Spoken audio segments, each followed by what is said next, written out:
The goal is to solve this exponential equation.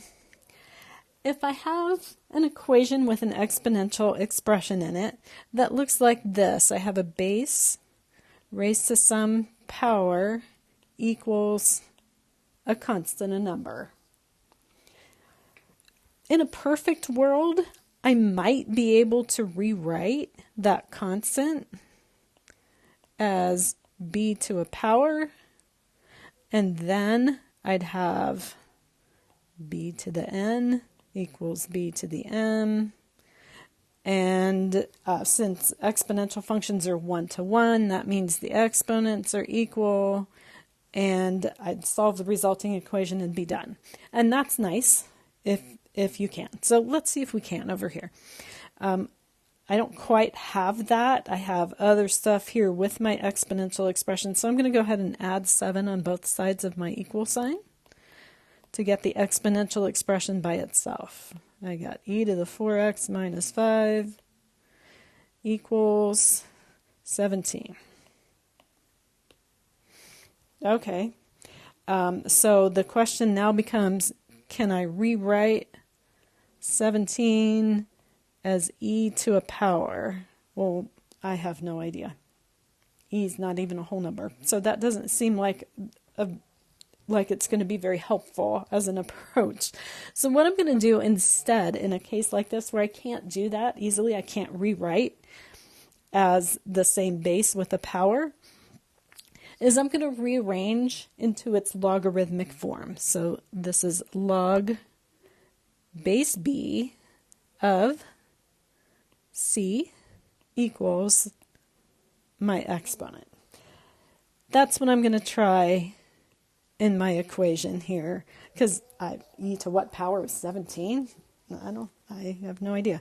So we'll rewrite in logarithmic form. I'm going to have log base e. Oh, well, we have a name for that. Log base e is the natural log of my value over here, my constant, 17 equals the exponent, which is 4x minus 5.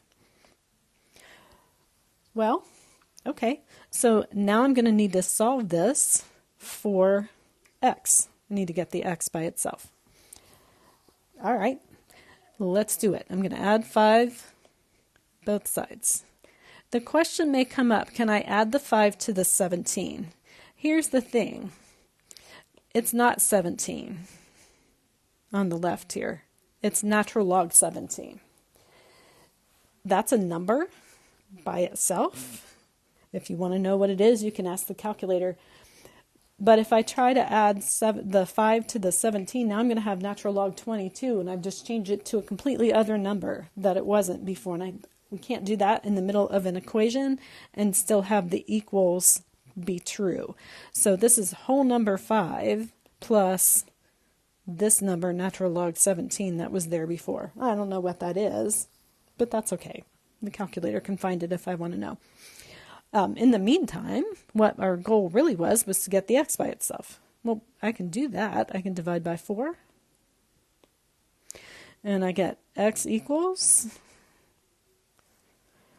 5 plus the natural log of 17 divided by 4. And that's a number. We would call this the exact answer, the exact value of the answer. Natural log of 17 is an irrational number. It has infinitely many decimal places, kind of like pi. This is the best way to say it exactly. The natural log of 17 takes in all of those infinitely many decimal places, and that's an exact value for the answer. And that's nice. But what if I want to know what that is? You can put it in your calculator. And if you do that carefully, and one of the things that means is we're closing up the parentheses, probably putting the numerator in parentheses. So you put it in your calculator like that.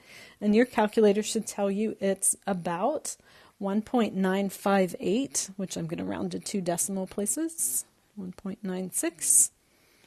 And we would call that an approximation or an approximate answer. As soon as you round it, it becomes an approximation. So there we have the exact value of the answer and an approximate value of the answer to that equation.